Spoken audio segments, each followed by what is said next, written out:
في الفيديو ده إن شاء الله هنشرح أمر مهم وبنحتاجه وإحنا شغالين، خصوصًا في البلاطات المتغيرة، يعني الشريحة بتاعتها ما بتبقاش linear تمام، يعني لو مثلًا عندي بايل كاب بالشكل ده وأنا عايز أسلحها بشكل دقيق باختار أمر surface، ده عرض الركيزة مش بنحتاجه، وده تمام الكفر. أنا دلوقتي عايز أبتدي أختار الريجن الشريحة اللي أنا عايز أوزع عليها، فباختار وبامشي على الحدود بتاعتي باقول له أوكي، بعد كده باقول له أوكي، بيقول لي حدد الشريحة أو الاتجاه اللي أنت عايز توزع فيه، يعني أنت عايز توزع كده والّا عايز توزع كده في اتجاه X والّا في اتجاه Y. طيب إحنا دلوقتي مثلًا هنوزع في اتجاه X، فتمام زي ما هو مختار كده باقول له أوكي. لو أنا عندي كذا زون باختار أو باكتب عدد الزونز، لو هي زون واحدة فباختار one زون تمام. هو كده ابتدى يوزع في اتجاه X، من هنا هاختار القطر بتاعي وليكن فاي 18، الماكسيمم بتاعي تمام والكفر كمان بتاعي ما فيهوش مشكلة تمام. من هنا باختار الشكل بتاعي، هل السيخ بتاعي ستريت والّا السيخ مثلًا برجل. طيب افترض إن السيخ عندي برجل تمام، من هنا بيقول لي حدد قيمة الرجل، هاقول له مثلًا ولتكن 500. الاتجاه التاني نفس الفكرة، قلت له برجل وقلت له أوكي، من هنا برضه باقول له 500 تمام. هنا opening لو أنا عندي opening، من هنا الdetailing مسافة أول سيخ مثلًا ولتكن 70 وآخر سيخ برضه على مسافة 70، ومن هنا بابتدي هو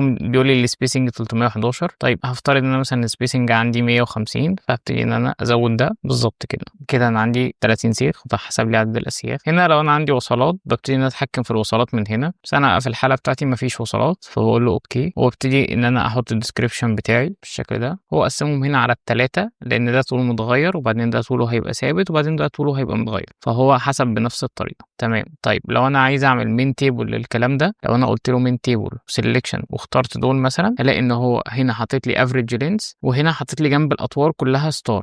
الstar دي معناها إن الطول ده متغير، يعني هنا ال3 متر اللي هو للشريحة اللي في النُص ما فيش فيه مشكلة، هم 3 متر، إنما الأسياخ اللي في الأول وفي الآخر في اختلاف في الأطوال بتاعتها، وطالما حَط لي علامة الstar يبقى في تغيُّر، ولو بصينا هنا في الsymbol هتلاقيه إن هو متغيّر. طيب لو أنا عايز أطلّع الأسياخ أو الأطوال مضبوطة عن طريق detail table، لو قُلت له detail table واخترت الposition، أنا الposition بتاعي مثلًا 54 وأقول له أوكي، هيطلّع لي هنا الأطوال بالضبط تمام، يعني هو كلّهم واخدين position 54 بس هو كل سيخ في دول ليه طول، يعني ده غير ده غير ده، فهو بيقسّمهم 54.1 54.2 وهكذا، ويبتدي إن هو يطلّع لي الأطوال بتاعتهم تمام. ده الA ده هو الضلع المتغيّر والباقيين ثابتين تمام. يعني لو لاحظنا إن هو 1616 ده الطول المتغيّر اللي هو الطول ده تمام، والرجل عندي 500 و500 فأنا هازوّد متر، فبالتالي لو زوّدت على ده متر هيطلع لي 2616 تمام. total length لو أنا عندي عدد الأسياخ ده متكرر